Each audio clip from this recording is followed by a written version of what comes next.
Welcome to a new journey. It is time to draw nearer. Join us and find your closer walk with God. Welcome, everyone. Today, our mission is to unpack a very specific, structured approach to personal baggage. We're looking at Lesson 4 of a men's Bible study curriculum called Pure Man, and the lesson itself is titled, Stripping Off the Weight, A Better Way Forward. Right, and before we really jump in, we should probably set some ground rules for you listening. Yeah, definitely. Because this is a Christian curriculum, it's inherently religious, but our goal for this deep dive isn't to endorse or preach the theological viewpoints. We're not taking any sides here. No, not at all. We are just impartially analyzing the text to understand honestly, the really fascinating psychological and spiritual framework it uses to help people process their past. Exactly. We're translating its theological concepts into the psychological frameworks they mirror, just looking under the hood, so to speak. Yeah, dissecting the architecture of how it views human baggage, which usually when we talk about carrying a heavy weight, we think in terms of physics, right? Right, like picking up a 40-pound dumbbell. Exactly. Your muscles strain, gravity pulls it down, and the physical toll is just immediately obvious to you. You know you're carrying something heavy. But the human psyche operates so differently. And this text starts by anchoring its entire philosophy on a metaphor drawn from a biblical verse, Hebrews 12:1. Yeah, where it describes the unresolved past as a literal weight that slows a person down in a race. It insists that we just accumulate things over the course of our lives. Shame, resentment, trauma, regret. And these things act as these invisible hindrances. And what's fascinating here is that the curriculum is highly specific about how this invisible weight actually manifests in your everyday life. How so? Well, it argues that the past never actually stays in the past. It just constantly bleeds into the present. Oh, like when you constantly replay old scenarios in your head, obsessing over what you should have said in a conversation 5 years ago. Exactly that. Or when you internalize a negative label someone put on you decades ago. Or even just living with this ambient, lingering anxiety that your history is eventually going to repeat itself. I mean, the cognitive load of that is immense. Okay, let's unpack this with an analogy.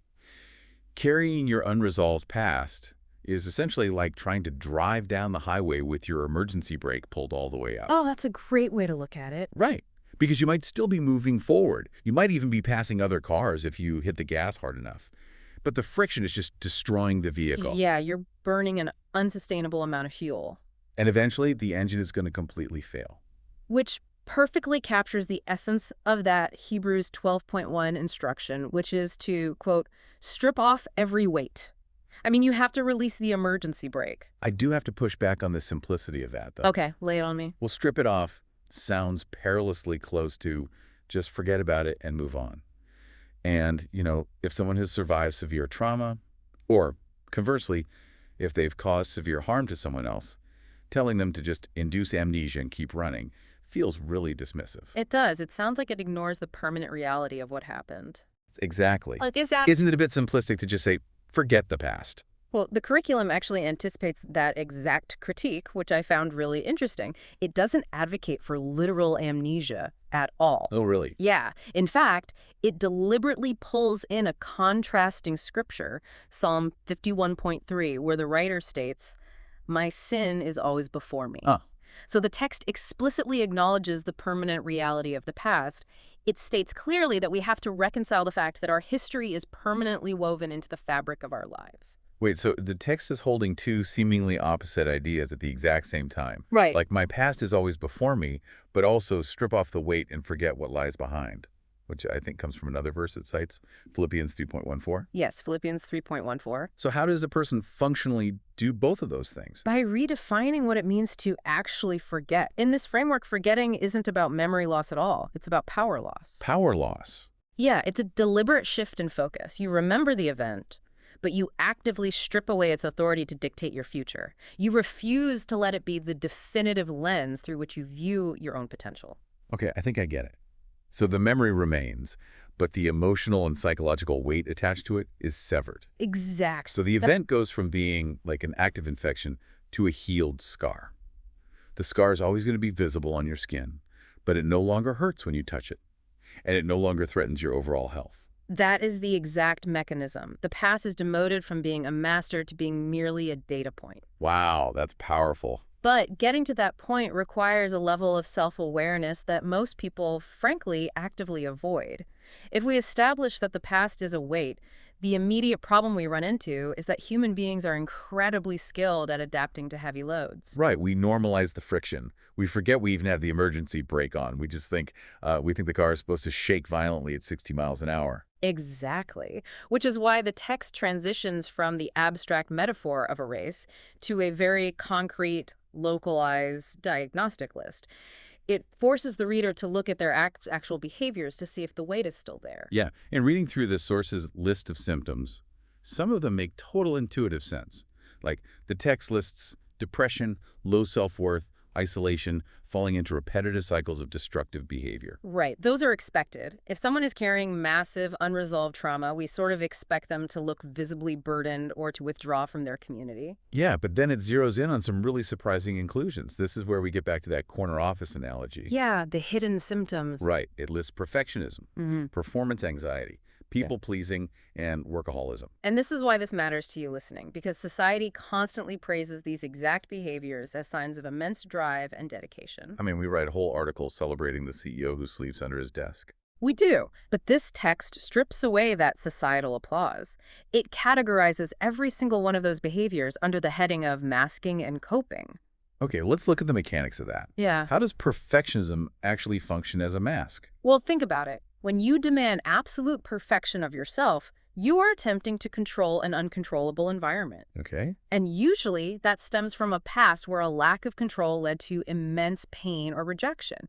So if you are flawless, nobody can criticize you. Oh, wow. And if nobody can criticize you, nobody can trigger that deep, unresolved shame you're hiding. Precisely. The perfectionism is just a preemptive strike against rejection. So the 80-hour work week isn't actually about a passion for the quarterly earnings report. It's a fortress. A fortress. Exactly. Like, if I can just build a high enough wall of achievements, accolades, bank account balances, I can just insulate myself from the inadequacy I feel inside. But a fortress built out of achievements is still a prison. Whether you're coping through isolation and depression, or you're coping through overfunctioning and workaholism, the root cause is identical. You are refusing to face the past. It's all the same thing underneath. Yep. The text makes this bold, uncompromising assertion here. You will never experience life to its fullest, and you will never actually be free until this is faced head-on, regardless of how successful your coping mechanisms appear to the outside world. So once the reader realizes they are standing in a prison of their own making, the curriculum doesn't just leave them sitting there. No, it immediately pivots to a practical action plan. Yes, the 6 steps forward. And this is highly intriguing, kind of quirky detail about the source document. It is clearly a workbook. It's very interactive. Right, because several of these 6 steps literally just have fill-in-the-blank lines. It gives you a Bible verse, and you have to deduce what you're supposed to fill in. It's a clever pedagogical choice. You can't just skim it. You have to play detective and do the work of unearthing the principle yourself. So let's play detective for the listeners. Step 1 and Step 3 are straightforward in the text. Step 1 is surrender, starting with God and giving up worries. And Step 3 is release, letting go of condemnation and forgiving others. Right, so those steps are deeply internal. They deal with the spiritual and emotional weight of shame. They address the internal crisis. But smack in the middle of those internal steps is Step 2, which is make amends. And to illustrate this, the curriculum points to the story of Zacchaeus in the Gospel of Luke. Oh, Zacchaeus is a great example. Yeah, he was a tax collector, which in that era meant he was essentially a state-sanctioned extortionist. But when he has this spiritual awakening, he doesn't just offer a private prayer of repentance, right? No, or send out a generic apology letter. He publicly declares he will give half his wealth to the poor, and if he has cheated anyone, he will pay them back 4 times the amount. 4 times. I mean, 4-fold restitution is a staggering level of accountability. It really is. Under the legal frameworks of the time, that was often the penalty for deliberate, malicious theft. Zacchaeus is voluntarily applying the harshest possible penalty to himself. But doesn't this create a contradiction? I mean, Step 1 is about giving it all to God to handle, just surrender it. But Step 2 requires the person to go out and make these intense, practical, even financially ruinous amends. It looks like a contradiction, but it's actually a complete framework with a dual nature. Think of it like declaring moral bankruptcy. Okay, moral bankruptcy. Yeah, the bank, which is God in this theological framework, forgives the massive unpayable debt of your internal shame so you aren't crushed to death by it. That's the grace of step one. Right, because you literally cannot pay off your own guilt. So that is wiped clean. Exactly. But declaring bankruptcy doesn't mean you just sit on the couch forever. You still have to wake up the next day, get a job, learn how to budget, and apologize to the people whose money you lost. So you don't end up right back in the same disaster. Precisely. The internal surrender prevents you from being paralyzed by guilt, but the extreme personal responsibility of the external amends, that prevents you from using grace as a license to avoid responsibility. Oh, I see. Zacchaeus taking ownership of the external damage is actually what sets him free from the fear of being found out. Yeah. You can't be blackmailed by your past if you have proactively paid back everyone you hurt with interest. Exactly. It structurally repairs the psyche. And that external demand carries right into the final 3 fill-in-the-blank steps. Right, the blanks. So step 4 is based on Proverbs 11.14, which is about the safety and an abundance of counselors. So that one decodes to get counsel. Yep. And step 5 is based on Ephesians 4.22-24 about putting off the old self. That decodes to build new habits. And step 6 is based on Psalm 66 and Revelation 12, which decodes to share your story or your testimony. And those steps recognize a fundamental law of nature, which is that a vacuum cannot exist permanently. What do you mean by that? Well, if you strip off the heavy weight and you remove that coping mechanism of workaholism, you suddenly have an empty space in your life. If you don't actively build a new structure, new habits, bringing wise counselors into that space, the old habits will just rush right back in to fill the void. The emergency brake will get pulled right back up the moment you hit a stressful situation. Exactly. So to prevent that, the text shifts the reader into a really localized, intense interrogation. Having laid out the steps, it forces the reader to stop reading and start acting. Yes, through a rigorous set of 12 reflection questions. And these questions are the opposite of theoretical. They hunt for the specific places the reader is still hiding. They really do transition the reader from passive consumption of theology to active self-interrogation. For example, question 4 asks, where have you minimized or buried the past? That directly targets those masking behaviors we talked about. It forces the individual to stop pointing at their career success and start actually looking at their internal anxiety. Right. And then question 7 asks, what are you holding against yourself? Which is so crucial because we often find it way easier to extend grace to someone else than to the person in the mirror. Yeah, that's so true. Asking, what are you holding against yourself, forces you to name the exact failure you are using to punish yourself. And question 8 digs into the resulting hopelessness from that punishment. It asks, where have you started to believe this is just how it's always going to be? What the curriculum is doing here is fascinating because it mirrors the mechanics of cognitive behavioral therapy. Oh, CBT. Really? Yeah. It's hunting for the automatic negative thought loop. When a person believes this is just how it's always going to be, they've accepted the weight as a permanent part of their anatomy. The curriculum is forcing them to isolate that specific lie so it can be extracted. And the extraction method is laid out at the very end of the lesson. It includes this scripture memory and declaration section, focusing on Romans 8.28, which is a verse about all things working together for good. Right. And it pairs this declaration with a required weekly commitment that the reader literally has to sign their name to. Yeah, and signing a physical piece of paper is a known psychological tool called a commitment contract. It moves a decision from a fleeting emotional state into a binding physical reality. The daily declaration of the verse, that's where the real physiological change happens, right? And this is applied neuroplasticity. It absolutely is. Let's break that down for the listener. How does repeating a verse physically change the brain? Well, every time a person is triggered, their brain naturally fires electrical signals down a deeply worn neural pathway, a pathway that leads directly to shame, fear, or a masking behavior like perfectionism. Right, it's a superhighway built over years of repetition. Exactly. But every time you consciously interrupt that automatic thought loop and verbally declare a new belief, such as, my past does not define me and these experiences can be used for good, you are forcing the brain to fire a completely new parallel neural pathway. It's like hacking your way through a dense jungle with a machete instead of just taking the paved road. The first few times, it is incredibly difficult and exhausting. But if you walk that new jungle path every single day, Eventually, the brush clears, the path widens.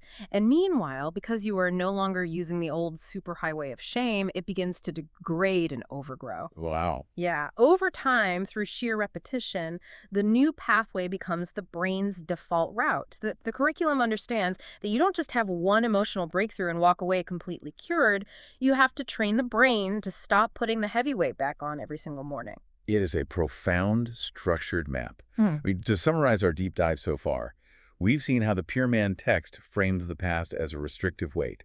We've identified how surprising coping mechanisms like workaholism are symptoms of that weight. Right. And we've unpacked its prescribed hybrid approach of spiritual surrender, combined with rigorous personal accountability to actually move forward. It's a very comprehensive system, but the text actually leaves the reader with one final concept that completely inverts how we view our own history. Yes, and I want to make sure we touch on this because it is arguably the most radical, provocative idea in the entire document. It's found in question 11. Yeah, that question pairs with Genesis 50.12, which is a verse about how the things intended to cause harm were actually repurposed for good. And the question simply asks, how could God use your past to help someone else? I mean, think about the paradigm shift required to answer that. We spend our entire lives trying to outrun our past.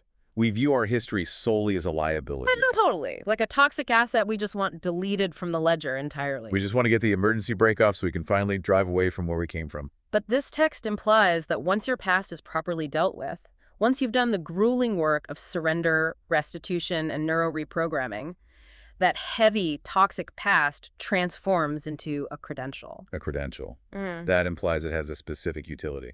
It does. It suggests that the most painful, embarrassing, and devastating parts of your history are not just garbage to be discarded.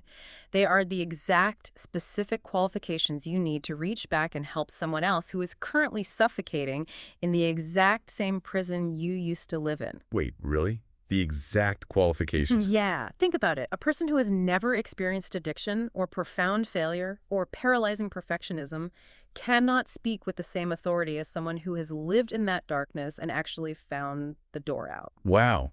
So the very thing you spent decades trying to hide becomes the ultimate tool for someone else's rescue. Exactly. It doesn't justify the pain of your past, but it gives that pain a purpose. What a staggering way to view the things we just wish we could erase. To you listening, we hope this analysis offers a new framework for evaluating the invisible weights you might be carrying, the coping mechanisms society has applauded you for, and the hidden potential inside your own history. It's definitely something to mull over this week. Absolutely. Thank you so much for joining us on this deep dive, and as always, keep learning.